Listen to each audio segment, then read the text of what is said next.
Sumo doctor यी के साथ फोन पे बात कर रहा था, लेकिन निंगी ने आके फोन ले लिया और कहने लगा कि एक सिंगल अल्फा मेरे ओमेगा से फोन पे क्यों बात कर रहा है।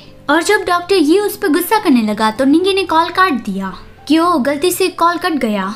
सुमो को तो कुछ भी समझ में नहीं आया कि अचानक से ये सब कुछ क्या हो गया। फिर निंगी उसका हाथ खींच के उसे अपने साथ ले जाने लगा कि अब बहुत देर हो गई है, चलो सोने चलते हैं। वो उसे अपने ही रूम में ले आया और उसे जाने नहीं दे रहा था कि हम दोनों बॉन्डिंग पार्टनर्स हैं तो फिर हमें साथ में सोना चाहिए।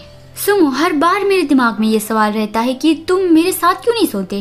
वो सुमो की गाल पे पिंच करते हुए उसे ये पूछ रहा था।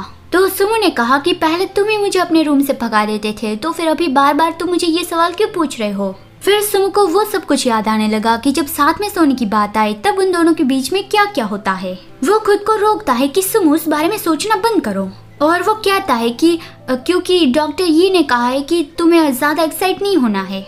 तो निंगी स्मिर्क करता है कि एक्साइट होने से तुम्हारा क्या मतलब है, मैं तो बस तुम्हें मेरे पास सोने के लिए कह रहा हूँ। आखिर तुम किस तरीके के सोने के बारे में सोच रहे थे। सुमो मन में ही चिल्लाता है कि ये जरूरी फेक निंगी है, वो अमनेशिया के नाम पे मेरे साथ इस तरह से फ्लर्ट कैसे कर सकता है। निंगी कहता है कि तुम मेरे ओमेगा हो तो फिर आज से तुम्हें मेरे साथ ही सोना है। सुमो भी मान गया कि हाँ ठीक है, जैसे तुम्हारी मर्जी। और वो मन में बोलता है कि वो तो अभी कितना क्यूट लग रहा है। फिर देर रात को सुमो को तो नींद आ गई थी, लेकिन निंगी अभी जाग रहा था। वो सुमो के फेस पर कर्ज करता हुआ बोल रहा था कि बुद्धू, अब से मैं गैर जिम्मेदार नहीं बनूंगा और हम दोनों के बीच में जो मार्किंग हुआ है मैं उसे भी नहीं भूलूंगा। मतलब कि उस आइलैंड में 3 दिन जो हुआ था वहाँ पे निंगी ने सुमो को मार्क करने की कोशिश की थी।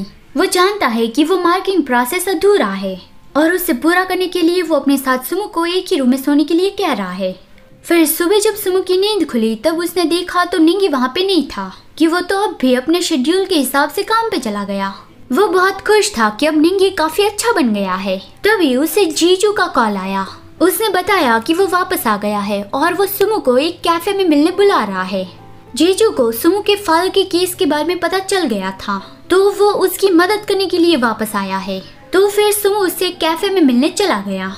जीजू ने सुमो को कुछ एविडेंस दिए कि बस तुम्हें इसकी जरूरत पड़ेगी, इसकी मदद से अंकल सू को रिहाई मिल जाएगी।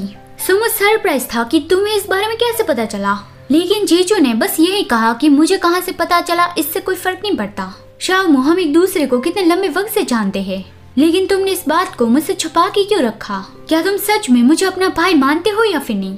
तो फिर सुमो उसे सब कुछ बताने लगा कि ये सब कुछ कैसे हुआ। जब से सुमो का जन्म हुआ था वो अपने ओमेगा फादर के साथ ही रहता था। उसके डैडी बहुत ही सिंपल लाइफ जी रहे थे, लेकिन सुमो का जन्म होने के बाद उसने अपनी लाइफ स्टाइल चेंज कर ली। सुमो के डैडी जो ओमेगा है उसका नाम है सुहान। सुहान सुमो को एक अच्छी लाइफ देना चाहता था, इसलिए वो बहुत ज्यादा हार्ड वर्क करता था और उस चक्कर में अपना ध्यान रखना भूल जाता था। तो सुमो उसे हर बार डांटता था कि आप अपना ध्यान क्यों नहीं रखते।